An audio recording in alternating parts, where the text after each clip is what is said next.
Critical Diversity Studies in partnership with the Innovation Foundation for Democracy. If you're not familiar with the Innovation Foundation, I recommend looking them up. They're doing some incredible work in thinking about how politics, democracy, and social life work on this continent. Tonight's lecture will be presented by Professor Ryan Bishop, speaking on the topic of bell jars for hope. Ryan is a professor of global arts and politics at the Winchester School of Art at the University of Southampton in the UK. He co-edits the book series Technicities with Jussi Parikka, I hope I'm pronouncing that right, which is published by Edinburgh University Press, and A Cultural Politics Book, published by Duke University Press, as well as editing the journal Cultural Politics, also published by Duke. His most recent book is Technocrats of the Imagination, Art, Technology, and the Military-Industrial Avant-Garde, co-authored with John Beck, published by Duke in 2020. So we'll begin with a lecture from Ryan on the subject of bell jars for hope, closed systems of control. Ryan will then be followed by Professor Sarah Nuttall, who will provide a response to his lecture. Sarah is a professor of literary and cultural studies here at Wits, based at WISA. For a decade, from 2013 to 2023, she was director of the Institute, and under her leadership, WISA grew to be one of the largest and most influential humanities institutes across the Southern Academy. She writes and publishes on a wide range of subjects in cultural and critical theory, and has long had an interest in city lives and city forms. In 2026, a new and updated edition of her book, edited with Achille Mbembe, Johannesburg, the Elusive Metropolis, is being published. This is very good news for me, because I refer to that book all the time. Sarah has published 15 books, many of them collaborative, and is invested in the critical public humanities. She's been contributing recently to debates in the environmental and elemental humanities from the Global South, and has publications about to come out on post-colonial and decolonial air and atmospheres and on plant lives. Her collaborative project of Reading for Water, Materiality and Method, published last year by Routledge, has been read by over 6,000 people to date and has become a key text in contemporary elemental media studies. So we are very, very fortunate to have two such distinguished scholars, but also generous scholars, speaking to us tonight on these important issues. We will begin with Ryan's lecture.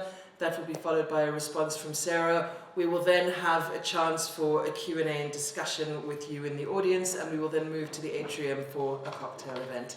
Thank you all again for joining us.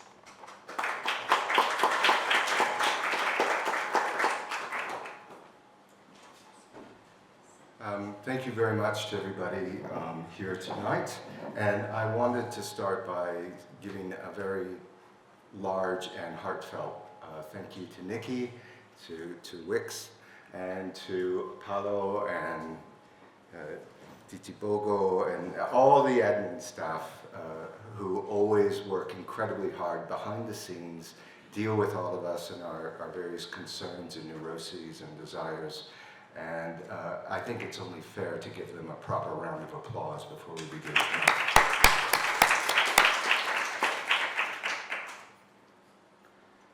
Okay. Let me get going here. All right. To start, I'm going to start with a poem, and a bit later we're going to have a piece of sculpture. All right. Full screen. Thank you. Okay, so there we are. The poem is Anecdote of a Jar in 1923 from Wallace Stevens, an American poet. Okay, it begins, I placed a jar in Tennessee, and round it was upon a hill.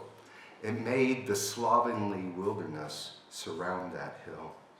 The wilderness rose up to it and sprawled around, no longer wild. The jar was round upon the ground, and tall, and of a port in air. It took dominion everywhere. The jar was gray and bare. It did not give of bird or bush, like nothing else in Tennessee. The poem by Wallace Stevens hints at a number of issues that I'm going to address tonight in this talk. These are enclosed environments as a source for security and control, a means of ensuring sameness and otherness, remain separate, even at the level of biospheric and even technospheric control. In the poem, the wilderness, the flora and fauna come under the dominion of the jar. This talk will consider scales of such enclosed environments, from biosphere to technosphere, as extremist mythologies of security and control, ones with historical antecedents and contemporary application in our daily lives and at the level of geopolitics. The scale moves from the Umwelt, or the self-world, or small world, or underworld, posited by the German biological anthropologist Jakob von Uexküll in the early 20th century, which argues that nature provides each species with an ideal enclosed environment in which to function. From there, we're going to move to the biosphere, become technosphere, in post-World War II military planning, and then to outer space. Some of the issues that I'm going to touch on have been addressed by different speakers throughout the day, so I hope it has some resonance, especially with the post-World War II scenario, and then maybe the post-World War II scenario that we're moving into in the current moment. The model of the Umwelt holds an appeal for a number of post-humanist and vitalist scholars in the contemporary moment. This strikes me, and also others, I have to say, as uniquely odd, because there are explicitly ethno-nationalist, anti-planetary, anti-entanglement theory elements bound up in the Umwelt concept, which we will discuss later. We will explore Uexküll and his account of the Umwelt in a rudimentary fashion with a strategic reading in mind. That reading emphasizes the ongoing influence of those parts of the Umwelt that are consistently repeated in discourses of security and control. As such, the Umwelt easily morphs into the global systems that embrace and exclude others based on extractive models of neocolonial gain that constitute so much of our recent history and our contemporary moment. And the Umwelt is even more strangely, to my mind, replicated in the anti-globalist model of the planetary. Thinkers such as Dipesh Chakrabarty, Gayatri Spivak, and Bruno Latour explore this planetary model, but largely without the Umwelt lurking in their work, while other circulations of the planetary model and heuristics smuggle in the Umwelt. In spite of its problems, the Umwelt certainly seems to be central to current geopolitical formations and formulations within nation states and discussions of a newly divided globe in terms of spheres of influence redolent of 19th century colonialism. So that's kind of like, the Russian sphere of influence, the US, the Chinese, etc. Ultimately, the desires and designs for security and control, supported by world-shaping practices and technologies, undo themselves and undo their goals. Yet they remain the default mode of communities that also scale from the individual self to neighborhoods, to gated communities, to nation states, to international orders. In thinking through these issues, we're going to also touch on a variety of topics. The globe versus the planet as models and heuristics for conceptualizing our position on and in relation to the Earth. Military teletechnological developments that populate our daily existence, and the geopolitical stakes involved in the constitution of the political subject through these larger techniques of thought. These are the extremist mythologies of control and security, if you will, that underpin our talk tonight. All of these material and immaterial techniques of imaginaries and actions are ones that repeatedly, supposedly secure control, and are ones that we supposedly control, but often we do not control even what we control.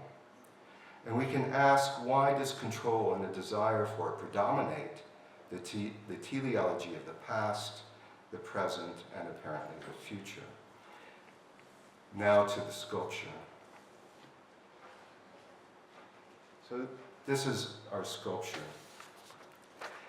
This is a 1971 tableau from a German collective called Haus Rokoko. And it is a hermetically sealed jar artwork that presents a mid-European primitive hut, but simultaneously rooted in and disconnected from nature. The title of it is A Piece of Nature. So the inherent ambiguity with regard to spatial and temporal relations found in the artwork will be a theme throughout this talk. A frozen bucolic idol worthy of Martin Heidegger's peasant romanticism. I mean, this could be Heidegger's hut, it could be Gustav Mahler's hut, it could be anybody's hut. Its title indicates the work is a synecdoche, a part that stands for the whole. But what kind of whole is it meant to invoke? An isolated shelter of secure communing with its local biological systems, but also only if its local environment is free from external interference. A suffocating biotechnological bubble strategically frozen in amber, safe from outside forces. A past remnant, a nostalgic slice of human technological interference cooperating with nature. A violent uprooting and preserving of that under threat from the all too present climate and environmental crises that concerned so many in the 1960s and the 1970s on the post-World War II intellectual left. What is it? An extreme mythological vision of complete technological control and security rendered material? Or an inanimate, anemic, exhausted vision of these same efforts and imaginaries? The invocation of a closed world and a self-contained environment in a hermetically sealed jar bespeaks the global moment of the post-World War II era, which we can refer to as the historical Cold War, because I argue there is a long Cold War. That's a different matter.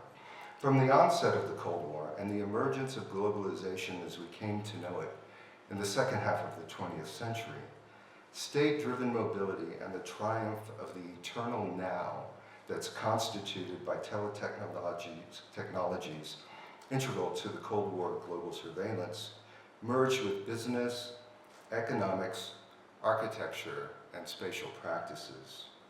This merging made the divisions between military, economic, and political domains remarkably fluid, if discernible at all, and thus allow one to fold into the other as the need arises.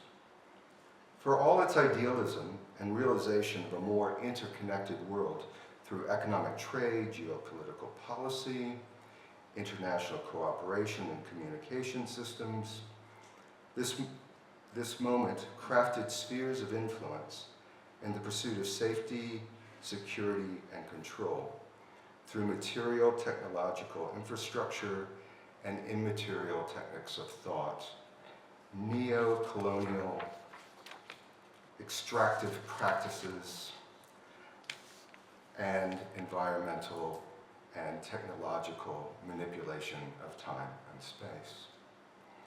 Although the Cold War global model is a US Eurocentric formation and formulation, we know that its geopolitical ramifications, which reverberate to this moment, were by no means confined to the Northern Hemisphere, but played out in proxy settings throughout the world. As just discussed, the model of global governance and aspirations that still stalks our planet necessitates and results from a phenomenal array of material and immaterial collaborative endeavors.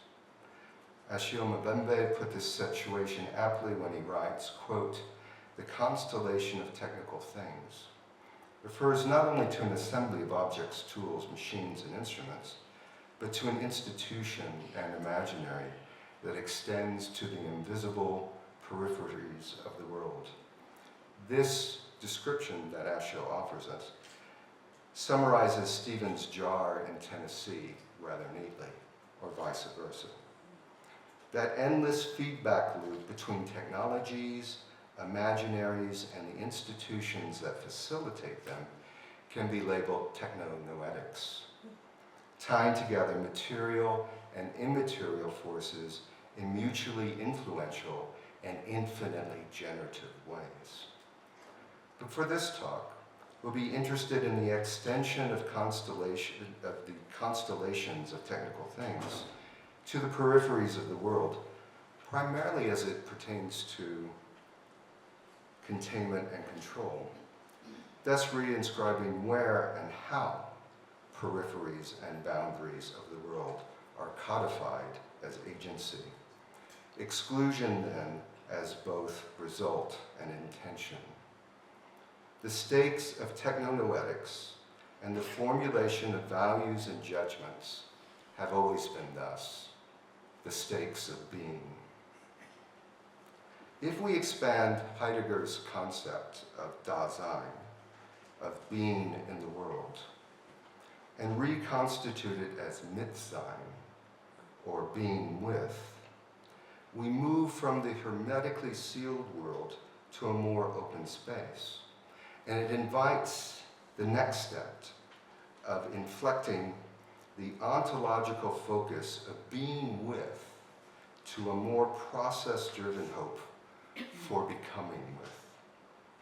From these existential positionings and processes, we can ask how and why does a desire for control predominate?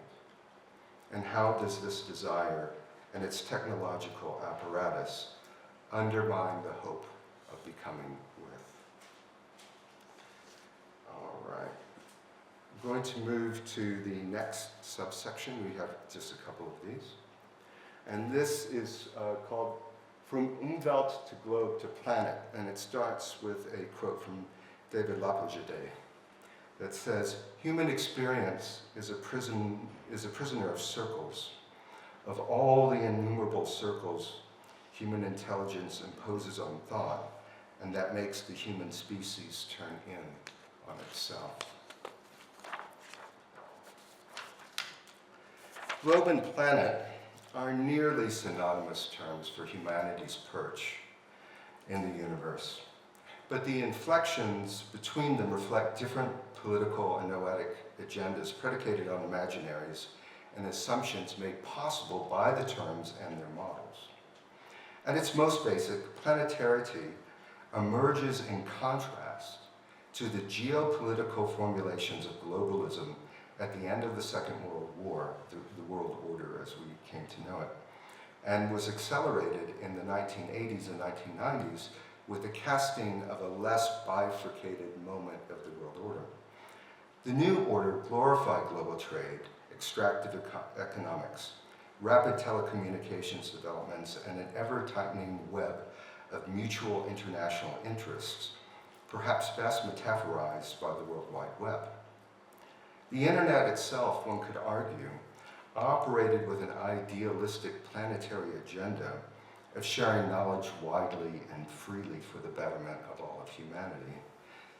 This ideal eventually succumbed to Web 2.0 and the emergence of Silicon Valley megacorporations and billionaires. In spite of the epoch-ending ramifications of the geological designation of the Anthropocene that helped formulate planetarity as a deep-time alternative to globalism's ever-briefer, short-term thinking, planetarity nonetheless attempts to reinsert the optimism resident in the liberatory dimensions of all the forces that deployed in the globalist goals without resorting to far-right populism and revanchist nationalism. It was an optimism badly tempered, though, by climate crises, soaring economic inequity, and a strong sense of moral responsibility for all existence on the face of the earth. As mentioned, some post-humanities and environmental humanities scholars have leveraged Uexküll's early 20th century concept of Umwelt as a means for decentering humans and allowing a fuller ecological engagement to enter the analytical frame of planetarity. And it does that to a certain extent, but Umwelt, as variously translated as self-world or phenomenal world or significant environment or simply territorial environment, posits an organicist biological view of the environment that was central to many German language biologists in the first third of the 20th century. Their view seeks holistic explanations of the natural world in terms of its complex interactions. All of this is very much aligned with biology's development of systems theory. So all the discussion that you hear now in terms of systems theory emerges from early 20th century biology. In the 1930s, and that proved integral to cybernetics and the development of cybernetics at the Macy conferences in the early 1950s. As such, the Umwelt speaks to current ecological planetary system arguments, but reading the concept of the Umwelt in this overly optimistic and limited light can only result from massive decontextualization. Such an interpretation of Umwelt theory risks the political and transformative potentialities resident in the oppositional intellectual positioning offered by planetary. This is the case because the contiguous nature of the global, resident in many planetary positions, means a continuation of globalism's 500-year colonial agenda, which itself is a perpetuation of a statist Umwelt. That is, the global harbors and manifests the solipsism resident in Umwelt theory, and the global continues to reside firmly alongside, if not inside, planetary discourses and networks today. So we move to the third section, the Umwelt and the global. And it begins with a quote from Franz Kafka, and it's from his short story Report to an Academy. Gentlemen of the Academy, you have honored me here with your invitation to submit a report to the Academy about my former life as an ape. Taking this invitation in its literal sense, I am unfortunately able to comply with it. Franz Kafka's Red Peter, that's the name of the ape, before the Academy, that is us, all of us gathered in the room right now, is asked to give an account of his ape life and explain this life now that he has acquired human language. This is not a task he can fulfill because human speech prevents access to his apedom. Red Peter stands for us in the current moment. His predicament is found in humans now emerging from an enclosed globe to a messy open-endedness of endless entanglement between Earth system histories and the resultant position of the human species witnessing their striking resemblance to the fossils found along the Jurassic coast in the south of England. This resemblance shook the Victorians to their exceptionless core. We could become those fossils, and thus we have started to glimpse again a species-specific Linnaean Umwelt where our unique ecological bubble has been burst or exploded by our denial of its being simply an enclosed globe on a very varied planet. A denial of human history's necessary relation to natural history. Out of this certainty of human domination of the world and the world order, of understanding nature as standing reserve, while also ignoring geological and biochemical interconnectedness. This long dawning moment arrives, and as with Red Peter, we now grope for a language that is no longer available to us. Red Peter, who has been asked to and who does perform as if human, embodies the human-animal border always being negotiated by institutions and intellectual positions upon which many claims to law, authority, purity and identity rest. The human-animal border, as evoked in Kafka's death story, serves as a metonym for a host of other troubled, though heavily policed, extremist mythological borders and divisions. Citizen immigrant, host guest, ruler subject, academy student, nation colony, authority layperson, civilization nature, law anarchy, subject object, human history, natural history, self other, and even globe planet. The globe, as Chakrabarty points out, is a human invention. The planet and its Earth systems are not. Though, of course, our interpretation of these systems are human inventions. Similarly, one key distinction between global history and planetary history is also the story of the human and the non-human. The influential natural historian Ernst Haeckel refined the Linnaean taxonomy of all biological life on Earth to reflect the contributions of Darwin and Wallace's theories of evolution, even if the capacity for such remains bound in his updated Renaissance great chain of life configuration of it. Haeckel's widely circulated tree of life, or genealogy of man, visualized the distinctions between species and levels of being. With man as the pinnacle of evolution, Haeckel's tree inscribed a telos into nature's unfolding. And so many of you might have seen this pedigree of man or tree of life. Kafka knew Haeckel's tree, as did Uexküll, who eventually came to resist Haeckel's evolutionary thinking. Uexküll's Umwelt theory explores how environmental factors shape human societies.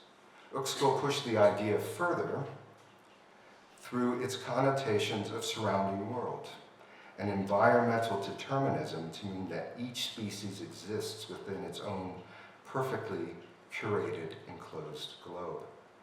To illustrate his theory, he provided the example of a meadow in which each insect's globe was perfectly suitable for the larger environmental sphere in which it lived, all designed by the beneficence of nature, thus ignoring the residue of planetary and human history. So you had circles and globes within globes within globes within globes, which is the kind of trajectory that I'm going with Umwelt to global to planetary.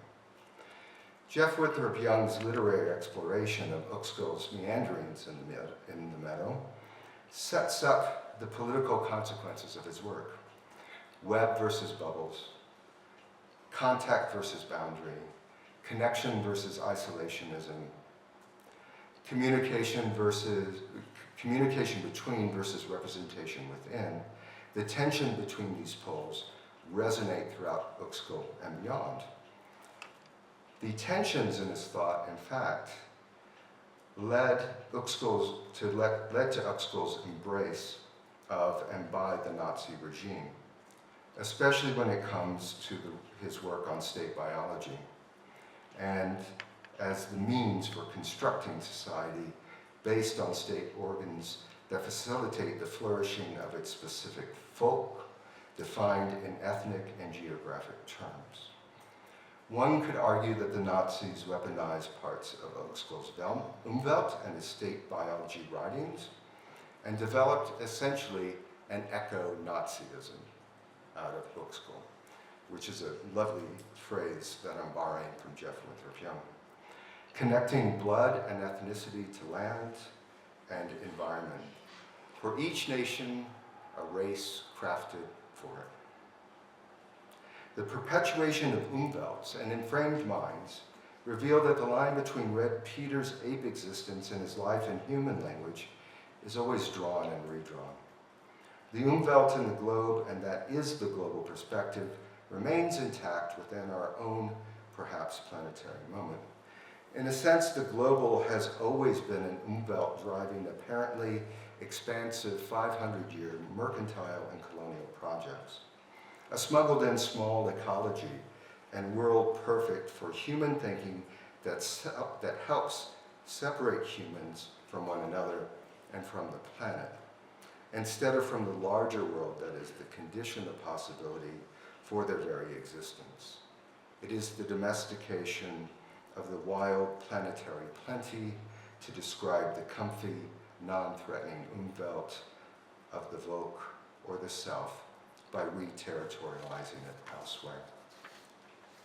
To the end, Uexküll resisted the mechanistic vision of evolution and nature's taxonomies that Haeckel and his wide-reaching influence helped to perpetuate.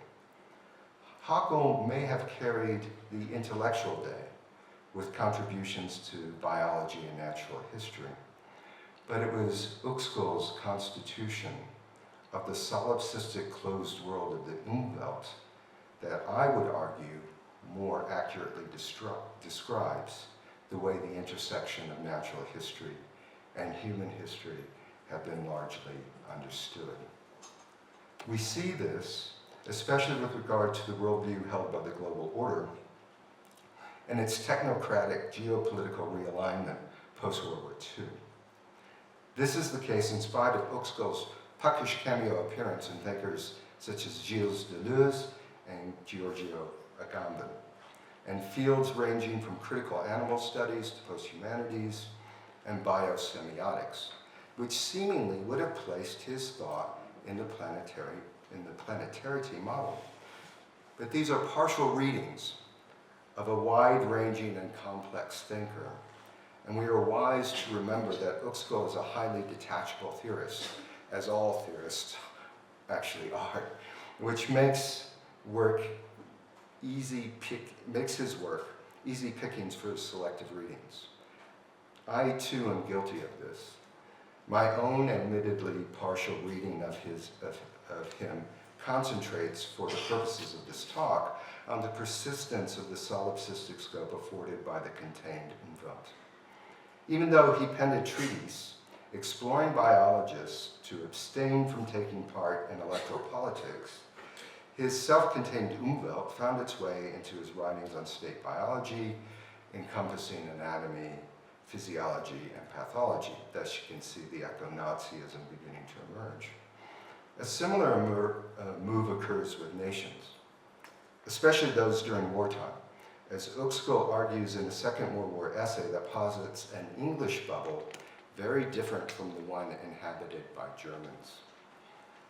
Uexküll presents nature as the source of the Umwelt, as well as nature's overall design for all of what we might call planetary systems, but the ones he theorizes are closed systems. Later articulations of Umwelts, many still marked by racial and ideological agendas predicated on material gain, resulted from teletechnological control of terrain as nature disappears into software-generated space. This is a story that shifts from biology as a given and technology as a means for turning nature to its advantage, to one that provides for nation-states to foreclose horizons and seal off becoming with others on any terms different from their own. These techno-Umwelts are the result of more than a century of investment that would make pharaohs blush, and it results in the globe we occupy today that curtails planetary hope or connection. A biosphere converted to technosphere, crafted for control. Horizons of alternatives cannot be found in these many computational platforms and their posited algorithmic affinities that are applied to the finitude of the materiality of the earth. This complex, historically driven nexus holds implications for political philosophy and concepts such as the nomos, that is the domain of governance, the munus, the gift and obligation of belonging to a community, which we heard a fair bit about today, and the auto or the self, but we're not going to go into those. What we will do, though, is turn to a specific techno, Umwelt, of military control. And that is, oops, I went too far. And that is this particular image here. This is for the beginning of the next section. This is, you'll be happy to know, the penultimate one, not the ultimate one. Real-time battlefields and lunar gardens, media, spectra, and telecommunications. Now this is the kind of thing that I spend a lot of time working on now. So buckle up. The image of the real-time battlefield that we see here maps military telecommunications strata operating from geosynchronous orbit satellites, so low atmospheric communication satellites, as well as airborne and terrestrial operations of manned and unmanned vehicles and platforms. In documenting the flow of information in military conflict, the diagram intends to convey full spectrum dominance of terrain, and terrain here includes atmospheric, ocean-based, and underground remote sensing systems. Some years have passed since this image's publication in 2018, and it was likely out of date at that time. The depiction, though, exemplifies the importance of numerous teletechnologies to coordinate and operate the multiple personnel and material platforms and systems that constitute actual, or perhaps just idealized, combat zones. This version of a battlefield exemplifies the strategic goals of C4ISR. And I'm sure all of you have that ready on the tip of your tongue to explain what that is. Now, that is command, control, communication, computer, information, intelligence, surveillance, and reconnaissance. These strategic goals have shaped military research and development as geopolitical goals for nearly a century. An important dimension of these strategies is the implication and the assumption that each element in the abbreviation is somehow synonymous with, or at least in a causal relation to the others. That is, if you have proper information and intelligence, then command and control will follow, and vice versa. Similarly, if command and control have computerized systems in place, surveillance, intelligence, and reconnaissance will result. And if they come into being, then command and control are realized. All of this with dual-use military technologies. These systems purportedly hum along efficiently in civilian applications as well as military ones, and vice versa, with control at one's fingertips. One way of thinking about the post-World War II moment is the last shot of World War II, which was the dropping of atomic bombs on Japan. Some have said this was the first shot in the Cold War, but certainly what it was is perhaps the death of the public or the civic sphere. For everyone born after 1945, and I would assume that's everybody in this room, was born with a target on their head. To have coordinated systems deliver the right data at the right time to enable real-time decision-making is a goal for military spatial control through time and information that transfers neatly to civilian aviation or navigation in general. Such logic reinforces dual-use technological investment in military research and development, and we're all part of the global R&D university, further justifying government tax investment as beneficial beyond battlefield control. That is, this imaginary travels, and it constitutes our quotidian existence. And then, when it travels, its aspirations are articulated in the future perfect tense that reads, this ideal control will have been predetermined.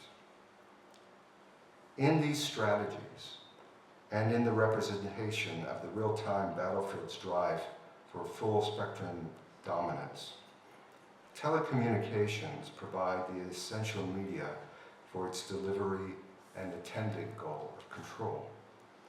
This entails both the tele and the spectrum to be invisibly operative in the service of the whole.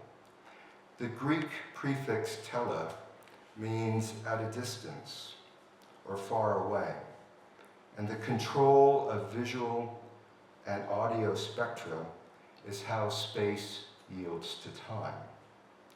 With real-time teletechnologies, over there becomes right now. The real-time element found in this battle scenario is part of our daily lives, as proven by the capacity to hear a live broadcast halfway around the world, or to speak to a friend or a colleague in another part of the world on a video platform and hear that in a synchronized way that is virtually to the split second. The central military influence in the invention and development of these systems and technologies is such that their provenance has taken some unusual shapes and appeared from interinstitutional activities seemingly quite far from military purview. One of these is Muzak, the supplier of elevator music globally for corporate offices, homes, stores, and even military bases. This benign and much maligned immersive aural environment provider is also the unlikely direct connection to a wider range of research in telecommunications, surveillance technologies, algorithmic control of aural and visual spectrum, and it all resides in your phone right now. At the same time, these telecommunication systems embody institutional visions, such as those generated by AT&T and Bell Labs. Bell Labs, which gave us the transistor, which allows us to have digital technologies. MIT, Harvard, to name a few, and funding agencies including the Department of Defense, the Rand Corporation, the Rockefeller Foundation, the Macy Foundation, and others that have helped shape our planet into a technologically constructed globe. A globe with more than a trace of Umwelt, repetition, and implicit ideological desire. Oops, I went too far, and here we are. So here's a picture of a lunar garden from a 1950s popular science journal and a magazine. There was popular mechanics, there was all kinds of things, and they had all these visions of what the near future would be like. And the lunar garden was one of these. Similar fantasies of a techno-Umwelt in the 1950s with space travel existed in speculative fiction, popular mechanics magazines, and sci-fi films. The popular culture articulations of these fantasies emerge from the very same trajectories of whiz-bang technoscience investment that led to the real-time battlefield, and is but another civilian offshoot of such investment. The vision was even transported to nations emerging from colonial control and found their way into nationalist communication at the quotidian level of postage stamps as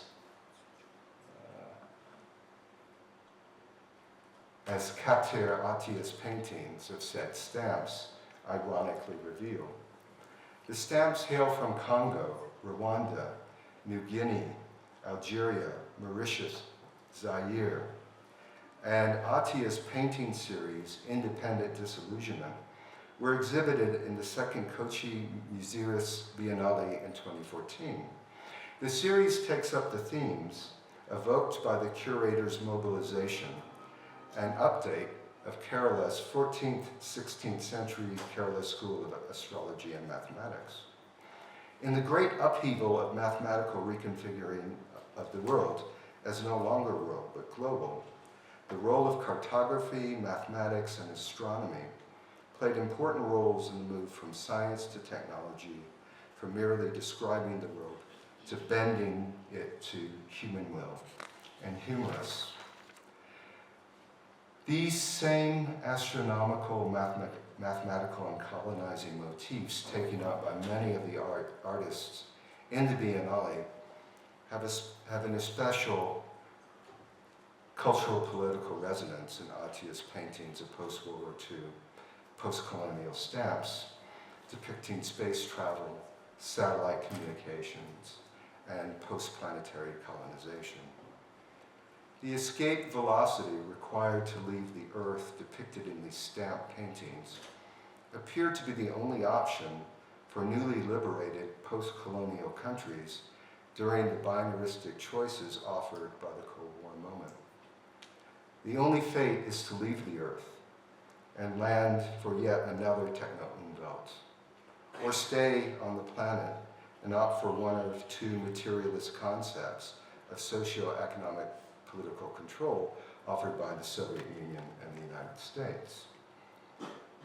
The popular science lunar living images circulating in the US, Europe, Japan, Africa, etc., are predicated on terraforming and full climate transformation for space colonization imagined under a mushroom-shaped cloud that told of a collective teleology become eschatology.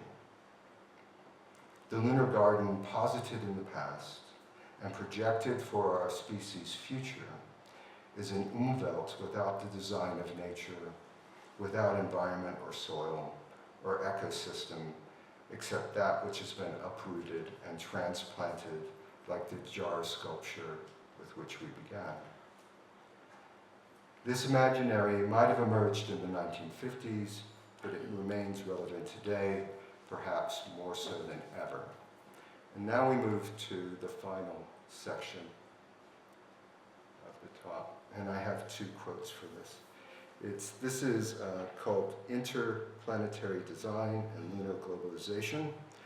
The first two quotes are, the first is from Buckminster Fuller in his operating manual for Spaceship Earth.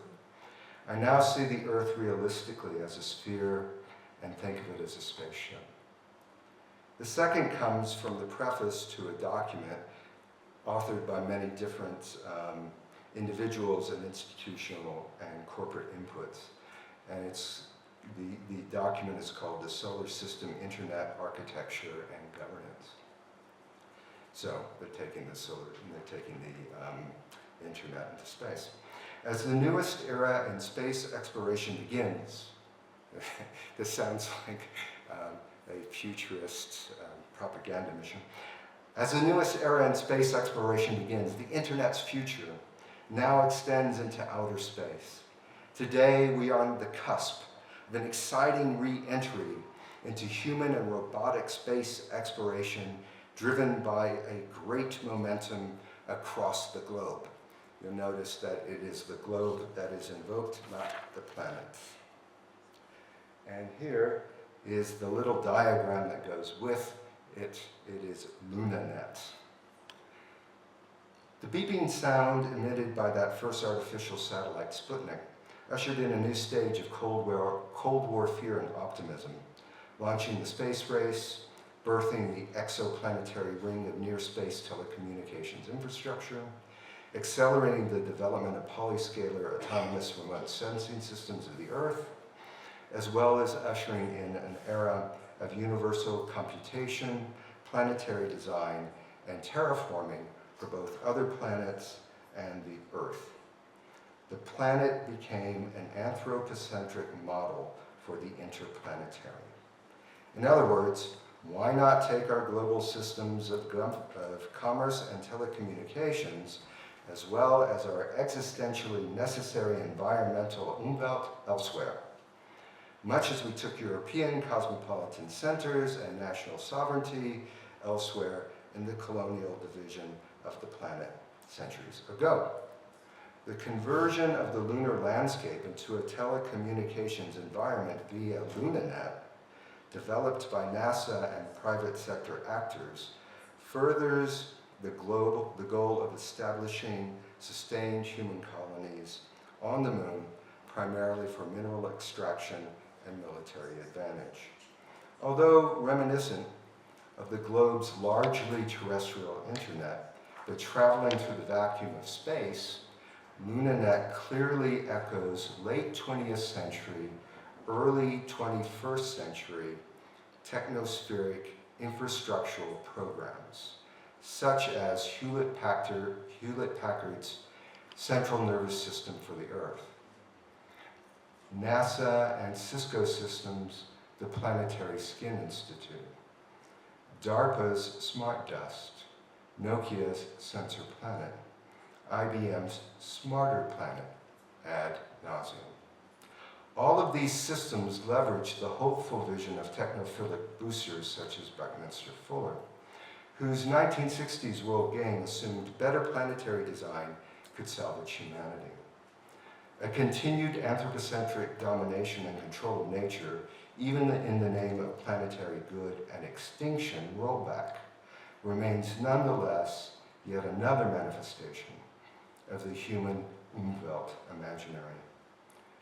For example, the Planetary Skin Institute combines NASA's and Cisco Systems' global real-time remote control sensing capabilities for planetary eco-surveillance that goes beyond carbon sensing in rural and urban environments into critical sectors including water, food, productivity, and risk management. Partnering with international environmental agencies, national governments, and NGOs, and acting for the global public good, the Planetary Skin Institute articulates a position as altruistic as can be imagined. It is worth noting, though, that the data and information targets of the system, weather, water, crop conditions, carbon emissions, etc., are also areas for resource futures investment that could yield rapid profits and high yield returns to this altruistic sensing that also operates on the very same teletechnological computational platforms. So you've got the sensing, you've got the profit, all good. The Institute's skin is planetary in aspiration and self-representation, but Umwelt in practice, providing a solely anthropocentric eco-surveillance bubble built for human survival. It also has the added benefit of being able to convert this same data collection into speculation in the global futures market, for we are never far from extractive material gain. Extending the global order on an interplanetary scale simply renders the moon a lunar replica of the global Umwelt, just as human environmental Umwelt necessary for biological survival finds replication in the spacesuit astronauts wear to avoid near immediate death. What else will follow the extension of global technopolitics and technopoetics exemplified by LunaNet? What remains of the intellectual planetary agenda? How can we resuscitate the planetary as an intellectual, discursive, and institutional heuristic capable of working in the public sphere, especially when the narrow Umwelt resident in and constitutive of a global imaginary and infrastructure persists in most planetary agendas and techniques of their realization. Even the night skies have fallen prey to this Umwelt. The night skies where for much of human mankind, we have believed our ancestors dwell, and human time spans pale or shake in terror. Our ancient night skies and their infinite temporalities disappear. Their vast capacity for earthly contemplation disappears too. Even our ancestors, amongst the depths of the night skies, have been locked up, hidden away, preserved in bell jars and deposited to forgetfulness. Small satellite constellations swarm the night skies, fighting stars for vision from a light-polluted earthly surface. The biosphere becomes technosphere. To whom or what can we beseech, if not the night sky, especially that upon which we gaze and which returns our gaze with winks of understanding, or perhaps retribution made billions of light years ago. In closing, let us return to our title, Bell Jars of Hope. Bell jars in labs are used to create vacuums. And like our opening artwork, A Piece of Nature, they can operate paradoxically by either preserving hope or suffocating it, containing it or allowing it to flourish, but only in controlled space.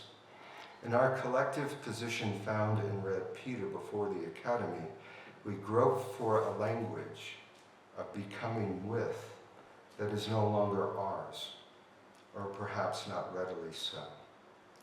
If we lift the bell jar of hope and control, if we break the glass globe, hope for renewed planetary thinking may fill the vacuum.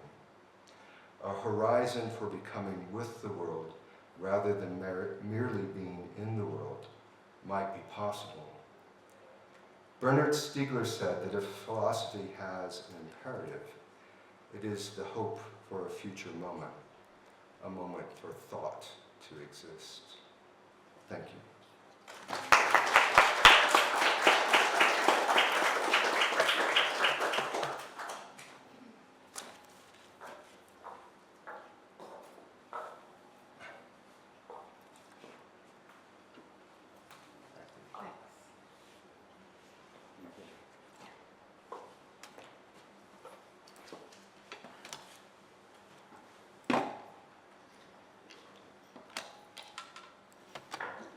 Ryan, thanks so much for your talk. I love the way you think.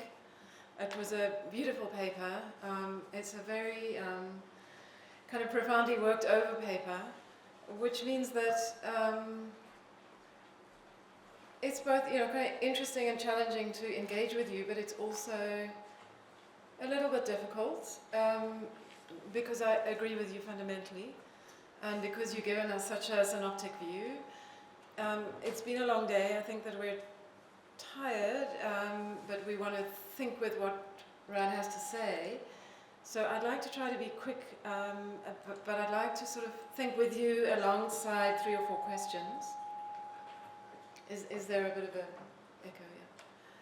Yeah. So the first one is to go straight and directly to globe versus planet. Is it this thing? Yeah, it is. And just to think dialectically with you for a moment, because it was surprising and interesting that you immediately associated the global, the post-war period with control, but it seemed to me that the interesting dialectics is between control and freedom. Because what's striking about that project, that global project, is the degree to which it invokes the question of freedom. And I, that really is the first sort of question I want to ask you about, and it's also a question that we can obviously pull through right through to Peter Thiel and Elon Musk in the present, who are also very much engaging with the question of freedom by thinking about inventing new countries and particularly new cities, and this is quite an advanced project in the kind of dark Gothic MAGA terrain. And so if we could just think about that question of freedom for a moment as the sort of dialectical other of control, what we could say about it is how quickly it's segued into the freedom to consume, which itself had a purchase on political liberalization and change. And perhaps also that freedom to consume, perhaps part of it was the freedom to consume and dispense with history, Fukuyama and the others. The time had been, if not consumed, it had been consummated by that point. So it seems to me that is potentially the nature of the extremist mythology, of the global. Of course, those questions went hand in hand with control, but control in order to achieve a supersession of limits in the name of freedom. And I do think here of Eastern Europe, and I think here of South Africa. There are advanced debates. I was in Poland a couple of weeks ago, and I was talking to a Polish young woman who said there's an argument to be made that to some extent the fall of communism, which after all did provide free housing, free education, and free health, was partly around the right to consume. There's an advanced argument in the South African literature that to some extent political liberalization or the fall of legal apartheid was partly to do with the desire to shop and to consume, and there's an advanced decolonial argument in this country, which is to say, and particularly leveled at the city of Joburg, and the rise of the interracial middle class, what has happened to the project of freedom when it's really fallen to the freedom to consume. And so I think that, from our point of view, one would want to engage with that. The second issue, Brian, and Ryan, and by extension of that, would be thinking with you about the global as a mode of containment and control, and dialectically to freedom. Is the problem encapsulated fully enough in the problematic of control that you're pursuing in this paper? Do you think that we can break the issue down further to say that the point at which control becomes an extremist mythology, in Nikki's terms for us here today, is when it relies fundamentally on the dream of total security? And that to achieve security, it is surveillance and control that is needed. Would the extremist mythology further be the idea of a world completely without risk? And again, pulling this through from this morning's conversation, the idea that risks can be anticipated, identified, and crushed before they arise. And we can perhaps think of this as the extremist mythology at stake. Mostly because such a world doesn't exist. A world that is based on the nullification of risk, a riskless society. The contrary idea of a world structured around the need to learn that our lives are exposed to other lives, and that vulnerability is the opposite of security, has of course been emphasized and elaborated by Esposito, Butler, Haraway, and many others. But I would like to hear what you think about this either now or afterwards. We've been talking about necropolitics this morning, but an alternative formulation we could work with here, following Rosie Braidotti, for example, is this question of vulnerability and learning to live with worlds that die. It seems to me an alternative formulation. So you make the case that the key distinction between the global and the planetary is that the planetary, which really stages the human more than human articulation, does so without apparently resorting to far-right populism and authoritarianism. And you try to harness for us, Ryan, the critical theoretical potential of the planetary,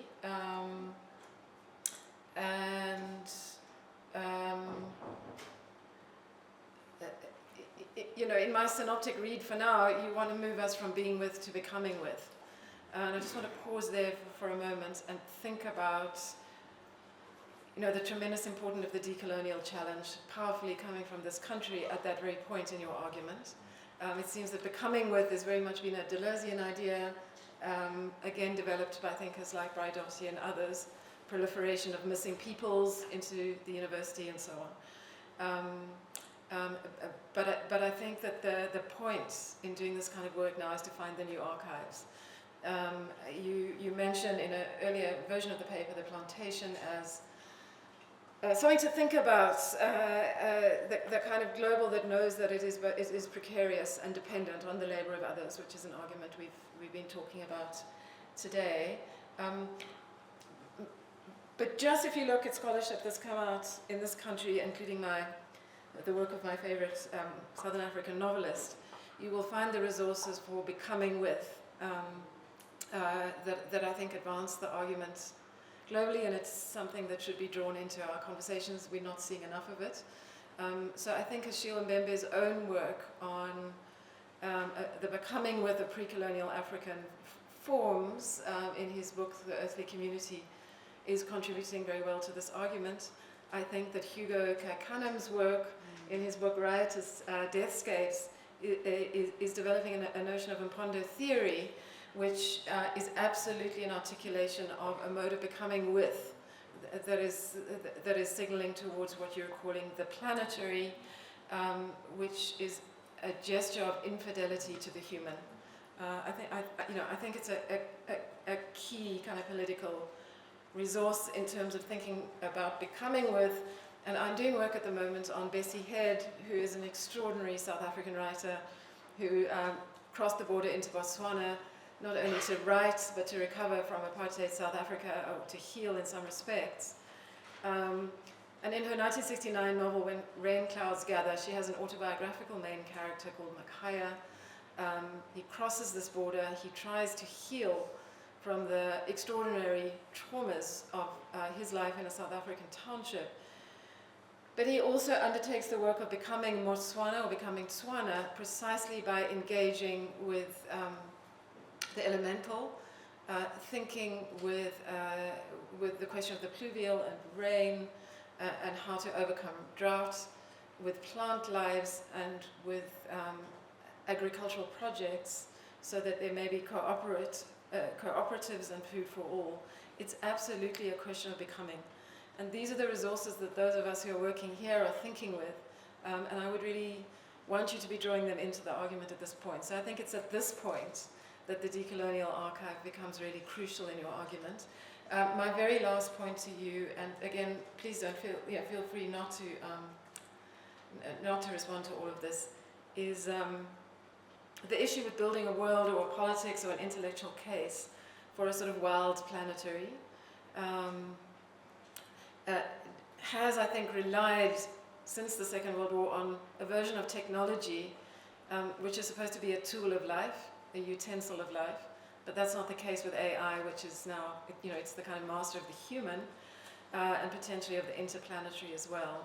And you very much point us to this at the very end of your paper. So here's what I would want to say. Might we also hold onto and harness the fact that the planetary system, including the cosmos, is unknowable at some point, it's incalculable at some point, and therefore it remains unconquerable to a large extent. Essentially, to conquer, you probably have to know. We don't know, we can't know. And so there does remain, I think, a cosmic depth, a zone that we don't know, as I've said, a galaxy. And so increasingly in the work I'm reading and the way that I think you want us to think, the cosmological has to be distinguished from the planetary.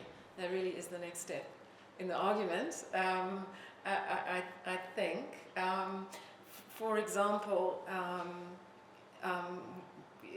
one can't conquer the sun, for instance, and one would look at James Lovelock here. At present, AI can't master the heat of the sun, etc. So this question of the cosmological returns.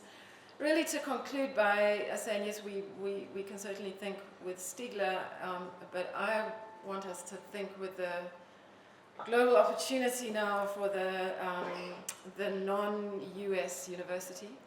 And as always, our task remains to protect and defend the university as a place for thought. We've seen that today, the extent to which we are able to talk honestly and fundamentally about Gaza is not something that's available in the United States at the moment. And yet every second academic thinks that to make it in academia, you have to have an affiliation to the US. Well, you don't. I think we defend the project, we build becoming with the resources that we have here and elsewhere across the global south. It's an enormous opportunity to really take seriously for the very first time the resources of the university outside of the Euro-American world, and I think that's the project. I think that is the locus of hope and anticipation and kind of becoming with, that is the political project. I don't think that we should fall into despair. I think we should get moving. Thanks very much. Thank you.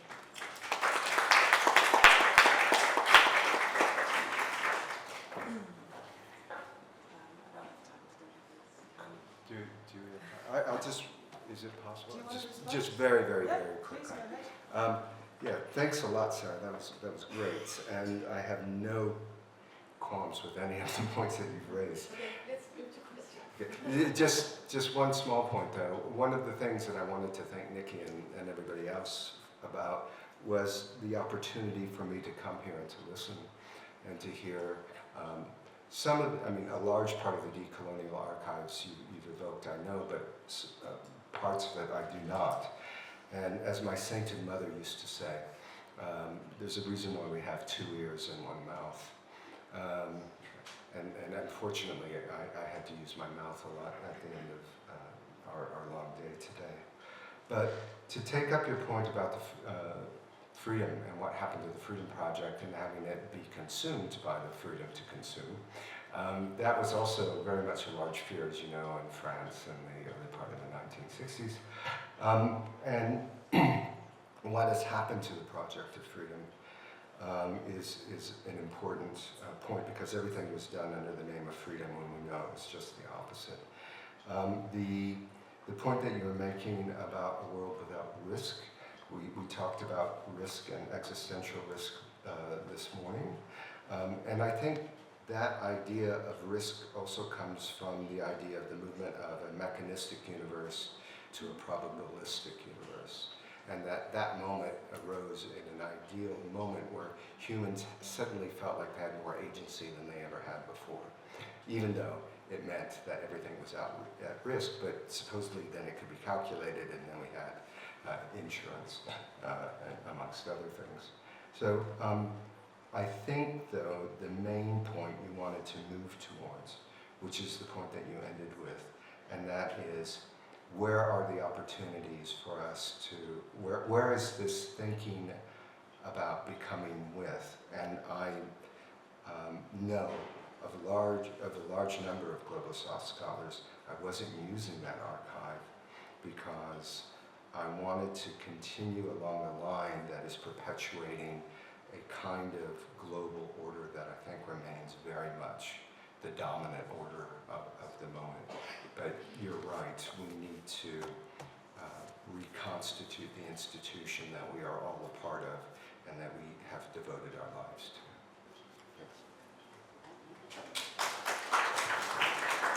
Okay, we have 10 very short minutes for questions.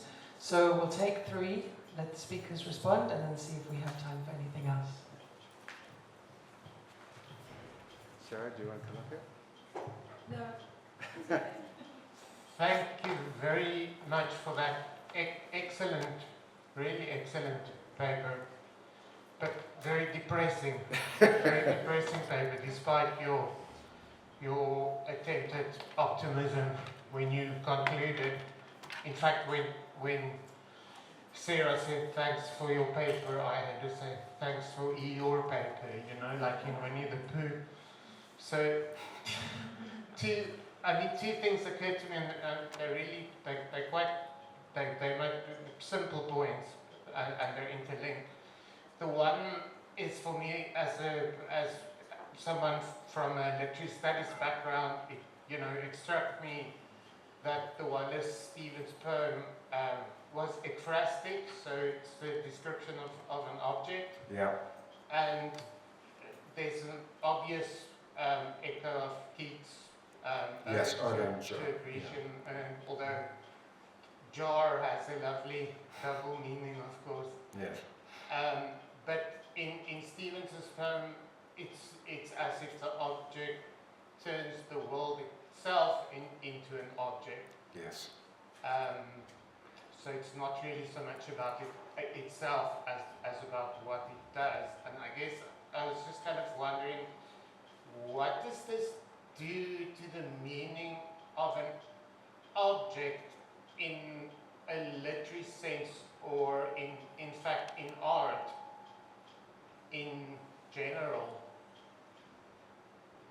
And then the linked question for me was that, you seem to imply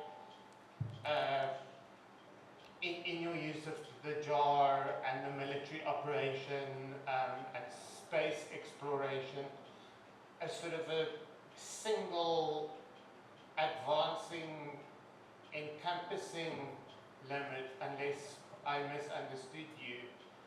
And I was just sort of sitting here wondering whether one could imagine an outcome that's more oriented towards multiple or even conflicting limits.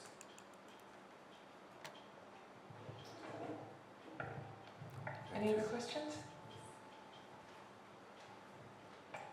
Thank you. My question is about the city on the moon. that's how I heard that the city on the moon. What laws? Who creates the laws there about cloning, about splicing human genes, and the different divisions and departments that are there? Who creates the laws for that state that is interplanetary? Okay, anyone else?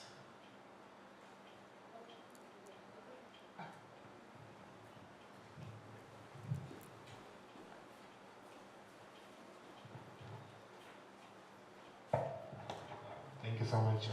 I would have reserved my question for the last day, but when you talk about the exoplanet, then, you know. So my question is there space for the mythology to be recognized within academia? I'm talking about the Sumerian mythology, because it does narrate the history of the universe, the creation of the solar system, and you know, the boundless universes. So if there is a space for, especially the writings of Zachariah Sitchin and Credo Mutwa, you know, to be further revisited, so we understand the position of the earth within the boundless universes. Okay, Ryan, if you want to go ahead and answer those in any way that you feel appropriate. Yeah, I'll make it very quick. Thanks a lot for the questions and for everybody hanging in there. With regard to the Stevens poem, I think he is articulating a process of reification, a process of the conversion of the world into objects, and the Western project has been one of reification. We like objects. But the idea of the ject, right, that Ashel touched on a little bit this morning and coming out of Heidegger, is the project, the thrown forwardness of the subject, the thrown underness of the object. And the object is the thing that is thrown before us. And the object can be an obstacle, or it can be something that seems to demand something of us, or to give something to us. And so I think that challenge of the various articulations of what the ject is and what the object is links to a whole range of issues that you mentioned with regard to literary studies and art studies. And certainly within artistic work, it has to do with the long embrace and concern with indexicality, a kind of attempt to continually represent a kind of real that we understand through objects that we can produce in Western perspectival painting. But that is hardly ever been the point of art at any other moment. So I think it opens up an agenda about thinking, again, in a very basic way. I have a real knack for the glaringly obvious, that it helps us to think through the many ways in which processes and objects come into conflict, and this has to do to a large extent with temporalities. And as Ashel touched on this morning, the temporal frames in which we as humans articulate. It's very difficult for us to understand the world beyond our own temporal moment, beyond our own temporality. And there's a lovely quote from Auden in his Age of Anxiety where he says, "Must I love the world so much that I have to know how it ends?" So the other point that you raised was the idea of various articulations of conflicting limits. And I think that's absolutely the case. I just charted one, and I wasn't saying it was the one. I think it is one that has a particular purchase in the contemporary moment. I think it's one that has a particular power, and I think it is one that, even though we are operating with a number of imaginaries that emerge from a range of perspectives, localities, geographies, disciplinary backgrounds, types of embodiment, etc., it is one that still remains this kind of, it has this, one hates to use the phrase, but I'm going to use it anyway, a satellite echo from that post-World War II moment, because we're all using the same damn technologies. and it is all built into it. And these are the products of design. This is where design operates on a planetary scale, I would say. To the lovely question about the city on the moon and who gets to create the laws, like some of the things that we've seen recently, there is a law already that exists about how to exist on the lunar surface, and it was brought into codification in the early 1960s by the UN, and it has to do with the inhabitation and the use of what we could call heavenly bodies. And so one of them, because people were worried about the militarization of the moon. Because if you think about military strategy, one aspect of military strategy is always to gain the higher ground, and the moon's about as higher ground as you're going to get if you're wanting to deal with the Earth. But that's why we have instead these exoplanetary rings of communication satellites brought to us by our good South African partner, Elon Musk, amongst others. And so that places us with the possibility and the positing of revisiting alternative cosmologies. And I think that is an important agenda that has always been a part of, say, the discipline of cultural anthropology being a discipline that wishes to explore and think otherwise, rather than being bound by the copula of to be or is, but to think how things could be otherwise, and to have the verb to be acquiesce to the power of the modal. So these ranges of cosmologies are out there right now, but I have a huge allergic reaction to people who collapse indigenous cosmologies and want to say that, you know, all of these things operate and think in the same way, because that just re-inscribes the very decolonial move they wish to perpetuate, without taking into the absolute specificity of the sites and the capacities of any generative cosmology. I think we're doing a huge disservice to it. Thank you so much. Thank you, Ryan. Thank you, Sarah. Two very intense, very distressing, very detailed and very thoughtful approaches to how we answer some of these very, very big and overwhelming questions. I think we all have a lot to think about. Thank you so much